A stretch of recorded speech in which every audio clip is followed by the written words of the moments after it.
Hello students, good morning. कक्षा 12 के समस्त छात्र छात्राओं का स्वागत करता हूं।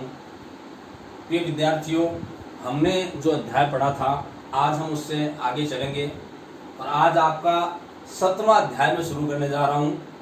इस अध्याय का शीर्षक है मैं और मैं, और इस अध्याय के लेखक हैं कन्हैयालाल मिश्र प्रभाकर, जिनका जन्म लिखा 1906 में।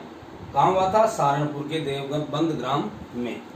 तो ये इनका जीवन परिचय अब आपको मैं संक्षेप में बताने जा रहा हूं, आप ध्यान से सुने। इनका जन्म मिश्र जी या प्रभाकर का जन्म जो है 1906 में सहारनपुर जिले के देवबंद गांव में हुआ था। राजनीतिक और सामाजिक कार्यों में इनकी गहरी रुचि रही। स्वतंत्रता आंदोलन के संदर्भ में इन्होंने कई बार जेल की यात्रा की।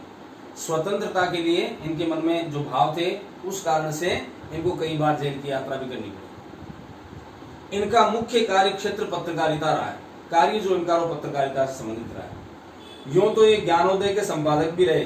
ज्ञानोदय एक पत्रिका हुआ करती थी, याद रखें, इसके संपादक रहे।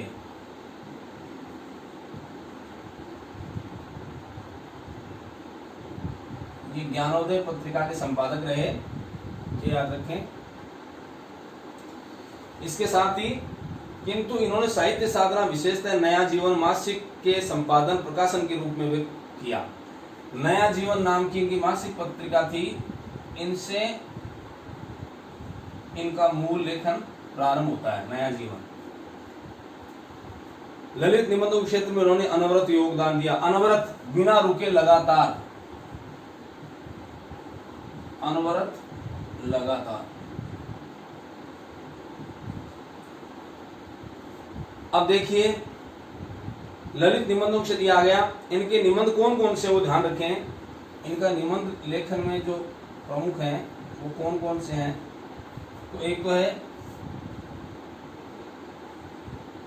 जिंदगी मुस्कुराई, माटी हो गई सोना,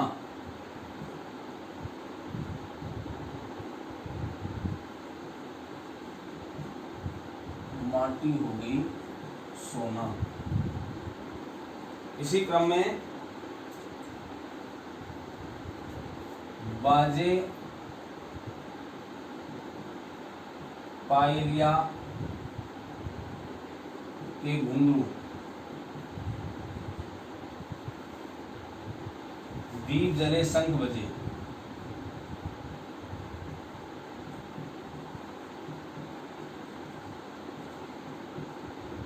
ये जो है इनके निबंध संग्रह है। अब देखिए, इसके अलावा आकाश के तारे, धरती के फूल इनके लघु कथा संग्रह हैं। पत्रकार होने के नाते इन्होंने कई रिपोर्टाज भी लिखे हैं। रिपोर्ट का एक नया रूप रिपोर्टाज है। माने रिपोर्ट, ये देखो आपकी 12वीं के अंदर वो जो संवाद सेतु पुस्तक आएगी उसमें रिपोर्टाज के बारे में विस्तार से आपको समझाएंगे कि रिपोर्ट का एक नया प्रतिरूप रिपोर्टाज कहा जाएगा। रिपोर्टाज में एक तरह से आप कह सकते हैं कि नवीनीकरण हो जाता है। रिपोर्ट में खाली सूचना देने का काम होता है, जबकि उस सूचना को प्रासंगिक बना करके उसको आकर्षक शैली और ढंग में सजा करके जब हम पाठक के सामने प्रस्तुत करते हैं तो बन जाता है रिपोर्टाज। तो इनके रिपोर्टाज क्षण बोले कण मुस्कुराए शीर्षक कृति में संकलित है। अब हम बात करेंगे इस पाठ की, जिसका शीर्षक है मैं और मैं। इसमें क्या दिया है इसको आपको समझना है। तो इसमें इसमें मैं आपको एक बार ओरली बता देता हूं कि इसमें लिखाई मैं और मैं है। मैं मानी मैं, और मैं यानी केवल इंसान को इतना सोचना चाहिए कि इस जीवन में मुझे अपने बारे में सोचना है। अब इसका मतलब ये थोड़ी कि स्वार्थी बन जाए हम। सोचने से मतलब ये हुआ कि मैं किसी का बुरा कर रहा हूं, मैं किसी का भला कर रहा हूं, मैं क्या कर रहा हूं, मैं पर ध्यान दूं। हम दुनिया की टेंशन लेते हैं, फजूल की बातें सोचते हैं, दूसरों के बारे में आक्षेप करते हैं, दूसरों के बारे में न जाने कैसे कैसे शब्द बोलते हैं, दूसरों की हजार बुराइयां निंदाएं करते हैं। गलत है। आप स्वयं के बारे में चिंतन कीजिए, मनन कीजिए, इतना ध्यान रख लीजिए कि आपने अपने आप को सुधार लिया, दुनिया स्वतः सुधर गई। आप अपने व्यक्तित्व में परिष्कार कीजिए, आप अपने आत्मिक सौंदर्य में वृद्धि कीजिए, आप व्यवहारिक सौंदर्य में वृद्धि कीजिए, आप लोगों से आत्मसात होकर के मिलने की चेष्टा कीजिए, अपने आप को सुधार लीजिए, दुनिया सुधर जाएगी। अब हम क्या करते हैं, हमारा कहाँ खामी पैदा होती है कि हम इस बात का ठेका लेते हैं कि मैं अमुक व्यक्ति को सुधार दूंगा, मैं अमुक समाज को सुधार दूंगा। गलत बात है ये। लेखक कहता है चिंतन करिए, आप अपने बारे में सोचिए, और सबको अधिकार अपने बारे में सोचने का, अपना निर्णय करने का। जब आदमी वास्तव में अंतर्मुखी होकर स्वयं के बारे में बहुत अच्छी तरह चिंतन करता है तो उसको खूबी और खामी सब वही महसूस हो जाती है कि मैं क्या कर रहा हूं, कौन से वे में जा रहा हूं। लेकिन दुर्भाग्य हमारा ये है कि हम लोग तनाव किस बात का रखते हैं कि हम स्वयं के बारे में न सोच करके दूसरों के बारे में, पड़ोसी से ईर्ष्या करते हैं इस बात को लेकर के कि उसके पास वो वस्तु है, मैं उससे वंचित हूं, पड़ोसी के पास ऐसा कुछ है, मैं उससे वंचित हूं। मैं क्या हूं मत बदलो अपने आप को, दूसरों के कहने से मत बदलो। दूसरे जैसे स्वेच्छा से चाहे कि तुम्हें ऐसा परिवर्तन करके तुम्हें रहना पड़ेगा, तुम मत रहो। लेकिन हाँ, अपना मूल्यांकन आप स्वयं आत्मा में कर लो कि मैं कैसा हूं, मुझे क्या करना चाहिए। आइए एक बार संक्षेप में वो बता देता हूं। प्रस्तुत निबंध प्रभाकर जी की जिए तो ऐसे जिए शीर्षक कृति से लिया गया। याद रखेंगे, जिए तो ऐसे जिए शीर्षक इनकी रचना है। इसमें लेखक ने प्रतिपादित किया है कि प्राय मनुष्य दूसरों के विषय में सोच समझ कर दुखी सुखी होता है। दूसरा क्या करता है, मेरे बारे में क्या सोचता है। आलोचक लोग हैं, उनका काम है आलोचना करना, हम क्यों फिक्र करें उस बात की। जिनका काम ही किसी बात में नुस्ख निकालना किंतु परंतु करना है, उसके बारे में चिंता करके हम क्यों दुखी हों, बताइए आप। तो व्यक्ति का प्राथमिक कर्तव्य यह है कि वह अपने विषय में सोचे, अपने कर्तव्य का पालन करे और निरंतर कर्मरत रहे, अपने काम में लगा रहे। कर्मरत रहना, काम में, अपना काम क्या है बस उसमें डूबे रहो, कर्मरत रहो, कार्य में संलग्न। आप मत परवाह करो कि लोग क्या कहेंगे क्या नहीं कहेंगे, इसके बारे में आपको चिंतन करने की आवश्यकता नहीं है। आप तो ये सोचो कि मुझे अपना कौन सा कार्य करना है, मेरे कार्य का मुझे क्या फल मिलने वाला है। तो कर्तव्य करने के साथ साथ अहंकार का बोझ नहीं लादना चाहिए। एक व्यक्ति में क्या खास होती है, मैंने इतने काम कर दिए, मैंने ये कर दिया, मैंने वो कर दिया, अहंकार का बोझ आ जाता है। मैंने समाज में ये सुधार कर दिया, मैंने इतने रुपए दान में दे दिए, मैंने इतना भला कर दिया लोगों का। ये अहंकार जो है ना वो गलत है। आप तो कर्म करते जाइए, फिर देख रहे हैं, दुनिया देख रही है ना, लोग तो देख ही रहे हैं, मूल्यांकन वो कर लेंगे। आपको मूल्यांकन करने की आवश्यकता नहीं अपने कर्मों का। हाँ, कोई नकारात्मक आपने कार्य किया तो उसका मूल्यांकन तो आप स्वयं कर लें। सकारात्मक मूल्यांकन करने के लिए लोगों को छोड़ दें। सकारात्मक कार्यों का मूल्यांकन लोग अपने आप कर लेंगे, आपको चिंता ही नहीं करनी इस बात की। अहंकार का बोझ नहीं लादना। अहंकार घृणा का पिता है, बिल्कुल सही है। अहंकार तुम्हारे मन में आ गया तो घृणा सबसे पहले, घृणा मतलब उससे, घृणा से ही अहंकार निकला है, क्योंकि तुम लोगों के मन में घृणा का भाव था, इसीलिए अहंकार पैदा हुआ। अमुक व्यक्ति से मुझे घृणा है, तब मन में अहंकार आया। और घृणा जीवन की संपूर्ण ऊंचाइयों की दुश्मन है। अहंकार तो घृणा का पिता है। अहंकार पैदा होने से ही घृणा पैदा होती है। अगर हमारे मन में अहंकार नहीं किसी के कोई मन में, तो हम घृणा क्यों करेंगे। तो अहंकार और घृणा अगर मन में आ जाए, जीवन में आ जाए, तो संपूर्ण ऊंचाइयों की दुश्मन है, वो तो आपके जीवन का नाश कर डालेगी। अतः घृणा से बचना चाहिए। लेखक ने जो दूसरा संदेश दिया वह यह है कि मनुष्य को जीवन के प्रति निष्ठा रखते हुए संघर्षों से कभी नहीं घबराना चाहिए। आप जीवन में न जाने कैसी कैसी बाधाएं आएंगी, कैसी कैसी स्थितियां आएंगी, लेकिन जीवन में कभी घबराना नहीं। जीवन में उच्च आदर्शों को बनाए रखते हुए हमेशा आगे बढ़ते जाना है। नैतिक मार्ग पर चलता हुआ व्यक्ति कभी भी परास्त नहीं हो सकता। गांठ बांध ले इस बात को। अब ये जरूर है कि सकारात्मक और सच्चे मार्ग पर चलते हुए बाधाएं जरूर आती है, समस्याएं जरूर आती है, लेकिन सहजता से उनका निवारण स्वतः ईश्वर करता चलता है। यानी आपने अगर आप नेकी का मार्ग नहीं छोड़ा, आप शिष्टाचार के मार्ग पर चल रहे हैं, नेकी पर चल रहे हैं, आत्मीयता से अपने सन्मार्ग की ओर उन्मुख हैं, तो बाधाएं आ सकती, परेशानियां हो सकती है, लेकिन परास्त नहीं हो सकते। आप उन बाधाओं से पार पालेंगे, ये तय मान लीजिए। हाँ, नकारात्मक सोच के साथ आगे बढ़ें। हो सकता है क्षणिक समय में ही आपको सफलताएं अर्जित होना शुरू हो जाए। किसी ने चोरी की, साहब 5 लाख का माल हाथ लगा, अगली बार फिर चोरी की, 10 लाख का लगा। ज्यादा समय भी नहीं लगा, क्योंकि कमाना नहीं पड़ा उसको, चोरी कर ली उसने, किसी ने देखा भी नहीं। लेकिन आप सोचो कि ये कितना लंबा समय चलेगा। 2 बार, 5 बार, 10 बार, अंततो गत्वा वह पकड़ा जाएगा। फिर वो जो गति होगी उसका उत्तरदायी तो वो स्वयं होगा, क्योंकि उसने बदी का मार्ग अपना करके शॉर्ट रास्ते से, शॉर्ट वे से आगे बढ़ने का प्रयास किया, वो धरा गया। सफलता सने सने मिलती है लेकिन वो स्थायी होती है। अगर आप सकारात्मक कार्यों के साथ सफलता की ओर उन्मुख हो तो सने सने मिलेगी, लेकिन स्थायित्व आएगा उसमें और उसका अपना मजा है। आपने अर्न किया, आपने कमाई की, आपने स्वयं मेहनत और निष्ठा के साथ काम करके जो कुछ अर्जित किया, फिर उसका भोग करने में जो आनंद आता है वो भला ऐसे बिना प्रयास किए हुए सफलता के थोड़ी मिल सकता है।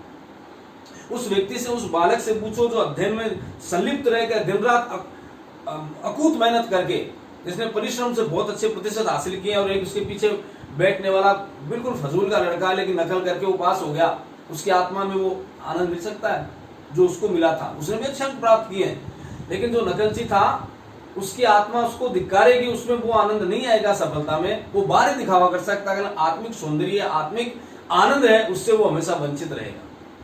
इसलिए हमेशा आपको यही करना है कि घृणा नहीं करनी है, अहंकार इससे पैदा होता है। लेखक ने दूसरा संदेश दिया वह यह है कि मनुष्य को जीवन के प्रति निष्ठा रखते हुए संघर्षों से घबराना नहीं चाहिए। एक तो जीवन के प्रति अनिष्ठा का भाव त्याग कर दो, निष्ठा रखो, क्योंकि ये बात हमारे हिंदी के प्रकांड विद्वान तुलसीदास ने लिख दी है कि होई है वही जो राम रचि राका, को कई करत बढ़ावई साका। होना है वो तो ईश्वर को मंजूर है वो, लेकिन आप कर्म क्षेत्र में तो कूद जाओ। कर्म तो ऐसा करो कि आपको लगे कि यार कोई बात नहीं, इस बार सफलता नहीं मिलेगी, कर्म के अंदर मैंने कोई समझौता नहीं किया, मैंने अपनी पूरी नेकी के साथ, पूरी दिल के साथ, भावना के साथ मैंने अपना कर्म संपादित किया है। अब फल देने वाला भगवान है, और ये आपने तय मान रखा है कि कर्मण्येवाधिकारस्य से मां फलेषु कदाचन। भगवान कृष्ण ने कहा गीता में, कर्म करने का आपको अधिकार है, फल की इच्छा मत करो आप, फल तो ईश्वर देगा। लेकिन ये बात भी आप तय मान लो कि जैसा कर्म करोगे ऐसा वैसा फल आपको सुनिश्चित मिलना है। इसमें भी एक बात हो सकती है देर या अंधेर।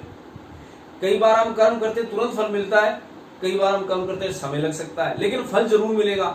हमारे द्वारा किए गए सदकर्मों का फल भी यही मिलेगा, तो कुकर्मों का फल भी मिलेगा। उसमें विलंब हो सकता है, समय लग सकता है, लेकिन उस कर्म फल से हम वंचित नहीं रह सकते। ये शाश्वत सत्य बातें हैं, इनमें कोई दुराव छिपाव नहीं है। आप अपने बारे में नकारात्मक सोचना बंद कर दीजिए। आप तो ये करिए कि जो मैं करूंगा वो कार्य होगा, और सकारात्मक सोच के साथ आगे बढ़ते जाइए। संघर्षों से नहीं घबराना चाहिए, निराश नहीं होना चाहिए, क्योंकि निराशा कर्म की गति को रोक देती है तथा नया और ताजा अनुभव नहीं करने देती। यदि आप निराश हो गए, हताश हो गए, तो देखो जैसी आपकी भावनाएं मन से प्रस्फुटित होती है वैसा ही वातावरण आपके सामने प्रकट हो जाता है। आप मन से सदा प्रसन्नचित्त, दूसरों का भला सोचने की बात सोचते हैं, या रचनात्मक कार्यों की तरफ आप हमेशा उन्मुख रहते हैं, तो आपके सामने एक क्रिएटिव हो जाएगा वैसा ही वातावरण। अपने आप में रचना हो जाएगी ऐसे वातावरण की, अनुकूल सब कुछ जान पड़ेगा। आप जिस वे पे चल रहे हो, आपने दृढ़ संकल्प कर रखा है कि मुझे वो रास्ता चलना है और वहां तक, मंजिल तक मुझे पहुंचना है, कोई नहीं रोक सकता आपको। लेकिन कार्य प्रारंभ से पहले ही निगेटिविटी आ गई, नकारात्मक सोच आ गया, तो फिर आप उसमें सफलता नहीं प्राप्त कर सकते, या उसकी सफलता संदिग्ध है। इसलिए पूरे मनोयोग से हमें अपने जो भी वांछित कर्म है, जो भी उचित कर्म है, उनको पूरी तत्परता से, पूरे आनंद से संपन्न करते रहना चाहिए। तो चलिए अब हम मूल पाठ की तरफ मैं प्रारंभ कर रहा हूं। आपसे आग्रह कि आप ध्यान से सुनेंगे। तो अब देखो, पाठ जहां से प्रारंभ होता है मैं वहीं से शुरू कर रहा हूं, और उसमें किस प्रकार से एक उदाहरण देकर के हमें सारी बात समझाने का प्रयास किया। जब देखो गुमसुम, जब देखो गुमसुम। अरे भाई, तुम्हें क्या सांप सूंघ गया है कि सुबह के सुहावने समय में चुपचाप बैठे हो? एक मित्र चुपचाप बैठे हुए, दूसरे मित्र उधर से गुजरे कि यार ऐसा सुहावना मौसम और तुम खामोश चुपचाप बैठे हो, ये क्या बात है? देखिए भाई, आत्मचिंतन करने में यही तो मजा आता है। उस समय आदमी अपने आप में इतना खो जाता है कि उसको पता नहीं दूसरे क्या कर रहे हैं, दूसरी जगह क्या हो रहा है, मुझे क्या सलीका, क्या पता, वो अपने आप में खोया रहता है। तो देखो, सुबह सुहावने समय में चुपचाप बैठे हो, तुमसे अच्छे तो देवी कुंड के कछुए हैं जो तैरते नजर आ रहे हैं। एक व्यंग्य किया अपने मित्र पर एक मित्र ने कि तुमसे अच्छे तो ये देवी कुंड के कछुए जो तैरते रहे, तुम चुपचाप बैठे हो, एकदम कुछ बोलते भी नहीं। उठो, 2-4 खिलकारियां भरो और अंगीठी के पेट में गोला डालो, जिससे अपना पेट भी गरमाए। अंगीठी जलाओ, चूल्हे को जलाओ, कुछ रोटियां वोटियां बनाए हम, ताकि हमारा भी पेट भरे। ऐसे शांत बैठे रहने से क्या होगा?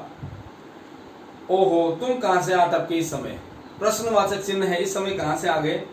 कोई कितने ही गंभीर मूड में हो, विचारों की कितनी गहराइयों में उतर रहा हो, तुम्हारी आदत है बीच में कूदना और फैलाने लगना लंतरियों के लक्ष्य। लंतरनिया के लक्ष्य माने फजूल की बातें या जिनका कोई महत्व नहीं हो, ये लंतरानियों के लक्ष्य।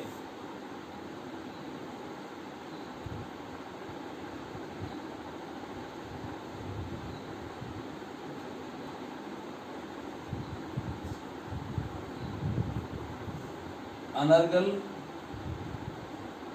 बातें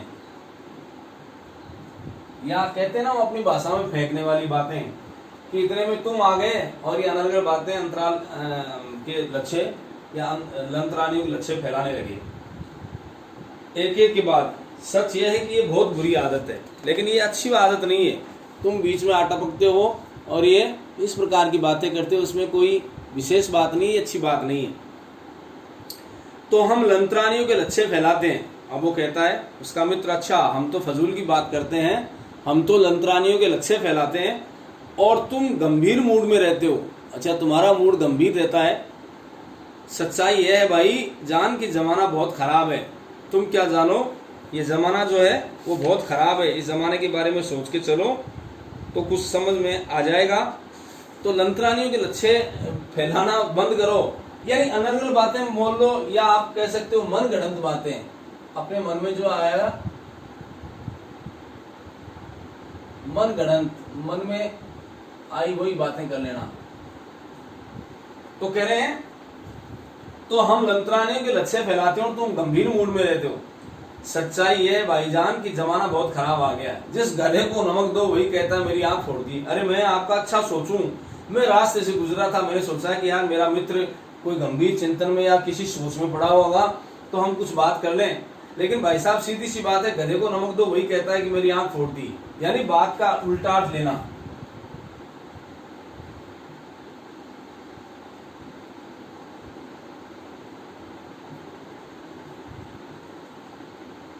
गधे को नमक दो और वह कहे आंख फोड़ दी, तो यहां मतलब क्या होगा, गधे को नमक दो और वो कहे कि आंख फोड़ दी। अच्छा करे किसी का, वो अपना बुरा सोचे कि हमारे लिए बुरा कर रहा है। हम जा रहे थे अपने काम, तुम्हें दूर से देखा सुस्त, रास्ता काट कर इधर चले आए। रास्ता तो वही था लेकिन तुम्हें उदास देखा कि यार आखिर हमारा मित्र है, उदास क्यों है, हम इधर आ गए। पर तुम्हारे तेवर कुछ ऐसे बदले हुए कि जैसे हम सुबह सुबह 4 रुपए उधार मांगने आ गए। तुम तो यार बिल्कुल बदले हुए लग रहे हो, जैसे हम कुछ मांगने आ गए तुमसे, हैं? तो और पहले इसी तरह हाथ उठाए रुपए हमने अभी तक वापस नहीं किए, या फिर ऐसा लग रहा है तुम्हें तो कि हमने पहले भी कोई रुपए तुमसे लिए, आज तक तुम्हें चुकाया नहीं। कैसी बातें कर रहे हो, बहुत अच्छे रहे। ना ना ये बात नहीं है। मित्र कहने लगा नहीं ऐसी बात नहीं है, तुम्हारा आना सर आंखों पर, सर आंखों पर मानी स्वागत, ये मुहावरा है। तुम भी ये क्या बातें कर रहे हो। पर बात यह कि मैं इस समय बहुत गहरे चिंतन में था, मैं कुछ सोच रहा था, चिंतन में था। लो मैं बताऊं तुम्हें गहरे चिंतन में क्या था, मैं अपने आप में खोया हुआ हूं आज। अब देखो इसका एक अलग अर्थ ले लेता दोस्त। ये बात अच्छी करें कि मैं अपने आप में खोया हूं, जैसा कि पाठ में क्या कहा, मैं और मैं। आप अपने बारे में चिंतन कीजिए। लेखक वही कह रहा कि मैं वही कर रहा था, मैं अपने आप में खोया हूं। अब इसका मतलब वो मूर्ख दोस्त तो कुछ और ही लगा रहा है। तो खोया है तो भाई कहीं ढूंढी पिटवाओ, कहीं रिपोर्ट लिखाओ, पुलिस के पास जाओ कि कहाँ खो गए तुम। तो वो उसका एक हंसी में लेता है, लेकिन वो कहता है कि मैं अपने आप में खोने का मतलब क्या हुआ, मैं चिंतन कर रहा हूं, मूल्यांकन कर रहा हूं अपना कि मैं कहां हूं, क्या कर रहा हूं, कैसी स्थिति है। तो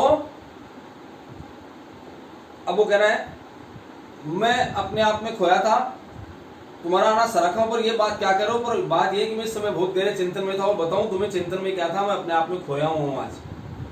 वाह भाई वाह, क्या कहने। लो फिर बताऊं तुम्हें मैं भी एक बात कि आज तुमने दूर की हाकी कि अब तो सब के सब छोंक मात रह गए। छोंक मात रह जाना की सारी बातें तुम्हारे पीछे ही छूट गई, यानी सब तुमसे पीछे हो गए, तुम आगे निकल गए। तो हाँ जी, तो आज आप अपने आप में खोए हो। अरे मियाँ खोए हो तो डोंडी पिटवाओ, पुलिस में रिपोर्ट लिखाओ। खड़े खड़े क्या देख रहे हो भेंगे बबूल से, ऐसे भेंगा बबूल है बेवकूफ की तरह क्या देख रहे हो। जाओ कुछ रिपोर्ट लिखाओ, कहाँ खो गए। तुम तो अजीब आदमी हो। मैं कह रहा हूँ संत स्वभाव एक गहरी बात और तुम उड़ा रहे हो गुटप्पे, तुम्हें मजाक सूझ रहा है। मैं एक सात्विक बात कह रहा हूँ, बहुत ऊंचे स्तर की बात कह रहा हूँ कि अपने आप में खोने का मतलब क्या हुआ कि मैं अपने बारे में चिंतन कर रहा हूँ, मैं कैसा हूँ, मेरा व्यवहार कैसा है, मेरा आचरण कैसा है, लोगों के सामने मेरा क्या स्थिति होनी चाहिए, मैं इन बारे में चिंतन कर रहा हूँ। तुम इसमें बोल बुटक पे उड़ा रहे हो, हंसी मजाक में ले रहे हो। पर बात यह है कि पढ़ाई के लिए एक भी पैसा कभी किसी मास्टर को तो दिया नहीं तुमने। दोस्त को गुस्सा आया, बोले तुम अकल कहाँ से आएगी, तुमने पढ़ाई के लिए पैसा तो मास्टर को दिया नहीं, मियाँ खोए हो मास्टर को तो दिया नहीं, अकल आए भी तो कहाँ से। लो फिर मैं आज तुम्हें तुम्हारे जैसों की एक कहानी सुनाता हूँ, उसे सुनकर तुम समझोगे कि कैसे आदमी अपने आप में खोया जाता है। मैं आज तुम्हें बताऊंगा कि आदमी कैसे अपने आप में खोता है। एक तुम्हें कहानी सुनाता हूँ ताकि तुम्हें समझ में आ जाए कि आदमी अपने आप में कैसे खोता है। तो अब यहाँ से हम आगे प्रारंभ करते हैं कि वो क्या कहानी सुनाने जा रहे हैं कि 5 आदमी आपस में गहरे दोस्त थे। एक बहुत अच्छी कहानी सुनाने जा रहा है कि 5 आदमी थे, गहरे दोस्त थे। करने धरने को कुछ था नहीं, खाने को दोनों समय रोटी और पीने को भंग चाहिए। 5 भंगेड़ी एक नंबर के, 5 भंगेड़ी पिए और धुत पड़े रहे, मस्त पड़े रहे। एक दिन कहीं मंदिर में बैठे घोट रहे थे, घोटने का मतलब भांग घोट रहे थे। वो क्या कर रहे थे तो कि इन 5 की स्त्रियां इकट्ठा होकर जा पहुंची और लगी दिल के गुबार निकालने। ये ध्यान रखे, मुहावरा है, दिल के गुब्बार निकालना, मन का क्रोध प्रकट करना। तो लगी दिल के गुब्बार निकालना शुरू किया। अब साहब माने उनको डांटना फटकारना, क्योंकि 5 भंगेड़ी काम तो कुछ करते नहीं, पड़े रहते नशे में धूत भांग खा करके। जो 10-5 आदमी और थे उन्होंने भी स्त्रियों की बात का समर्थन किया, भाई सही बात है, ये कैसे बेवकूफ आदमी है कि घर का कोई काम तो करते नहीं है, मेहनत कुछ करते नहीं है और ये भंग पीते रहते हैं। बड़ी बेइज्जती। और 5 ने कहीं प्रदेश में जाकर रोजगार करने का फैसला किया कि हम तो यहाँ से जाएंगे, प्रदेश में रोजगार करेंगे। 5 चल पड़े। चलते चलते आपस में सलाह की कि भाई होशियारी से चलियो, कहीं रास्ते में ऐसा नहीं हो कि सांझ हो जाए, गहरी खाई में कहीं खो जाए, लौटकर उसकी घरवाली को क्या जवाब देंगे। हम 5 हैं, यदि कोई भी एक खो गया या हो सकता है ज्यादा खो जाए तो घरवाली को उसकी पत्नी पूछेगी उसका पति कहा, तो क्या जवाब देंगे। इसलिए बहुत सचेत होकर चले। फिर कुछ दूर गए, रात हुई, एक मंदिर में पड़कर सो गए। सुबह उठते ही तब पाया भाई पहले गिन लो, तब चौकस भी थे तो सब सावधान थे। अब गिन लो अपने आप को कितने, दो कितने मूर्ख थे। यहाँ आपको बहुत बड़ी सीख लेनी है। ये जो कहानी छोटी सी बता रहे हैं इसके माध्यम से बहुत बड़ी सीख दी है हमें। 5 आदमी आपस में गिन रहे हैं, 1 2 3 4, लेकिन खुद को भूल जाते हैं। आदमी यही सबसे बड़ी गलती करता है, संसार में सबके बारे में सोचता है, इसके बारे में, उसके बारे में, परिवार के बारे में, संबंधियों के बारे में, सबके बारे में, दुनिया के बारे में, जहान के बारे में, खुद के बारे में नहीं सोचता। क्यों करते हो ऐसा? ये शिक्षा देती है कहानी हमें। वो व्यक्ति सबको गिनता है, फिर वो दूसरा आता है कि लो मैं गिन के बताऊं, फिर वो गिनता है 1 2 3 4, लेकिन खुद को भूल जाता। बोले यार हम तो 5 चले थे, 4 कैसे हो गए। ये खुद को भूल जाने का मतलब है कि आदमी में यही सबसे बड़ी गलती है, कमी है कि वह सबके बारे में चिंतन विचार करता है, सब में नुस्ख निकालता है, सब में अच्छा ही बताता है, बुराई बताता है, लेकिन खुद के बारे में चिंतन नहीं करता। आदमी खुद के बारे में जिस दिन सोचना शुरू कर देगा उसका हित होना शुरू हो जाएगा। तो देखो सबको गिना, सॉरी लौट के उसकी घरवाली को क्या जवाब देंगे। फिर कुछ दूर गए, रात हुई, एक मंदिर में पड़ के सो गए। सुबह उठते ही तब पाया कि भाई पहले गिन लो, सब चौकस भी हैं। उनमें से एक ने सबको गिना, 1 2 3 4, फिर गिना 1 2 3 4, जोर से चिल्लाकर कहा अरे हम तो घर से 5 चले थे, तो 4 ही, रात भर में 4 ही हो गए। दूसरे ने दोबारा गिना, पर वे 4। तीसरे ने गिना, फिर वो 4। मामला संगीन हो गया और तब पाया कि लौटकर घर चले, शायद 5वां आदमी रात को लौट गया हो। यानी खुद के बारे में नहीं सोच रहे, खुद को नहीं गिन रहे। 1 2 3 4 गिना और इसने गिना, फिर 1 2 3 4, खुद को नहीं गिनते। तो ये बड़ा संगीन हो गया। बोला सोचा यार कहीं वो कहाँ चला गया होगा, क्या हो गया होगा। तो ये सोच करके बोले हम वापस चलते हैं, शायद 5वां गांव लौट गया हो। क्या बात है। रास्ते में सब के सब रोते पीटते लौट रहे थे कि एक समझदार आदमी मिला। उनको एक आदमी मिला, उसने कहा भाई क्या बात है, आप सब दुखी हो, सब रो रहे हो, चिल्ला रहे हो, क्या चक्कर क्या है। उसने इन्हें रोककर पूछा कि वे किस मुसीबत में है। इन्होंने बताया कि हम घर से 5 निकले थे पर रात भर में 4 ही रह गए, पता नहीं ये कहाँ गया। इसी बात की हमें चिंता है, इसी बात की हमें तनाव है कि हम 5 निकले तब 4 हैं। उस आदमी ने इन्हें गिना तो 5 थे। उसने कहा भले आदमी हो, तुम घर से 5 चले थे और 5 और रो क्यों रहे हो? ये देखो 1 2 3 4 5। उस अच्छा आदमी था, उसने समझाया बेवकूफ आदमी है कि ये 5 चले तो 5 और 4 कहां से हो गए? अब इन सब मगेड़ियों में से एक ने फिर से गिना 1 2 3 4, फिर खुद को भूल गया। समझदार ने क्या कहा, अरे बोंधू अपने को तो गिन, तो सबको गिन रहा है, खुद को भूल रहा है। अब इन लोगों को समझ में आया कि मामला यह है, जो गिनता है कि अपने आप को भूल जाता है। वही हाल मेरा हो रहा है कि मैंने घर की सोची, पड़ोसी की सोची, देश की सोची और यूं समझो कि दुनिया जहान भर की सोच डाली, पर अपनी बात भूल गया। और कभी नहीं सोचा कि आखिर मेरे प्रति मेरा क्या कर्तव्य और क्या अधिकार है। ये सबसे बड़ा इस पाठ का पूरा बिंदु है। दुनिया की सोच लेते हैं, जहान की सोच लेते हैं, पड़ोसी की सोच लेते हैं, बच्चों की सोच लेते हैं, माता पिता की सोच लेते हैं, संबंधियों की सोच लेते हैं, हम खुद की नहीं सोचते। आप स्वयं का अस्तित्व ही नहीं समझ पा रहे हैं। इस दुनिया में आपसे आपका सबसे बड़ा कोई दोस्त, मित्र अगर यदि कोई है तो वो आप स्वयं है। मेरा कोई सबसे बड़ा मित्र है, मेरा कोई हितैषी है तो मैं खुद हूं। मेरे शरीर की सुरक्षा, मेरे मन की शांति, ये मुझसे ही प्राप्त हो सकती है, दूसरे से अपेक्षा करना गलत है। यदि मुझसे ही शांति प्राप्त नहीं है, आपको आपसे ही आनंद प्राप्त नहीं है, आप स्वयं से ही प्रेम नहीं कर सकते, दुनिया से क्या खाक करेंगे? स्वयं सबसे पहले तो खुद से प्रेम करना सीख लो, खुद को समझना सीख लो। कोई कहता है यार मैं बदसूरत हूँ, कोई कहता है मैं अस्वस्थ हूँ, कोई कहता है मेरे को ये परेशानी, आर्थिक स्थिति खराब है, ये इसलिए मैं स्वयं नफरत करता हूँ जीवन से। गलत करते हो तुम। तुम्हें जैसा भी भगवान ने शरीर दिया उससे प्यार करना सीख जाओ। अष्टावक्र जी नाम के ऋषि हुआ करते थे, 8 जगह से टेढ़े मेढ़े चलते थे। एक राजा ने सामने देखा उनको और उन पे हंसी प्रकट करने लगे, हंसने लगा कि महाराज क्या बात है, आपका सौंदर्य तो अलौकिक है। शरीर कैसा भी हो, भगवान का दिया हुई नेमत है, वो उसको स्वीकार करना चाहिए। अष्टावक्र जी टेढ़े मेढ़े 8 जगह से, वो 2-3 बार उसकी उपहास करने लगा, हंसी उड़ाने लगा कि महाराज आपका शरीर क्या लाजवाब है, क्या लाजवाब है। अंत में कुपित हो गया ऋषि, बोले अच्छा ये मेरा शरीर तुम्हें पसंद आया? बोले हाँ बहुत अच्छा लगा मुझे, नजर नहीं लग जाए, काला टीका लगा दूं आपके तो जा। क्योंकि ऋषि तो महान लोग हुआ करते थे। आशीर्वाद दिया कि जा बेटा, अगर तेरे को मेरा शरीर पसंद आ गया तो मेरा शरीर आज से तेरा। अब वो राजा हो गया टेढ़ा मेढ़ा। अब बाद में उसने रुदन किया, विलाप किया, हाथ जोड़े, क्षमा प्रार्थना करने लगा कि हे गुरुदेव मुझसे बड़ी गलती हुई, मुझे क्षमा कर दीजिए। अष्टावक्र जी ने कहा तेरा अपराध तो अक्षम्य है। आप किसी व्यक्ति की शारीरिक दशा को देख करके उस पर यदि हंसते हैं, यदि उसका हास्य प्रकट करते हैं, उससे उसकी मजाक उड़ाते हैं, तो इससे बड़ा जहान में पाप नहीं है। आप जैसे भी हैं, कोई अंधा है, लंगड़ा है, बहरा है, जैसा भी है, भगवान ने उसको बहुत अच्छी नेमत दी है। क्योंकि संसार में 83,99,999 योनियों के बाद ये श्रेष्ठ मानव शरीर दिया है, और उस पर यदि तुम हिकारत करते हो, उसको तुम हिकारत की दृष्टि से, नफरत की दृष्टि से देखते हो, इससे बड़ा जघन्य अपराध कोई हो नहीं सकता। भगवान का प्रसाद मानिए इस शरीर को और उसकी अर्चना कीजिए, पूजा कीजिए। इससे कुछ ऐसे कर्तव्य, ऐसे कार्य संपादित कीजिए कि आने वाले युग आपको याद करें। तो आगे देखिए, आदमी सबके बारे में सोचा लेकिन खुद के बारे में भूल गया और कभी यह नहीं सोचा कि आखिर मेरे प्रति क्या कर्तव्य और क्या अधिकार है। आज मैं यही सोच रहा कि तुम आ गए, कहो फिर मैं गहरे चिंतन में था नहीं। मैं सोच ही रहा था, इतने में तुम आ गए। तो मित्र ने कहा बताओ मैं अपने बारे में सोचना कोई बुरा है? मैं अपने बारे में चिंतन कर रहा हूँ, ये अच्छी बात है या बुरी बात है? तुम इस बात को मुझे अच्छी तरह समझाने का प्रयास करो। क्या अपने बारे में सोचना बुरा है?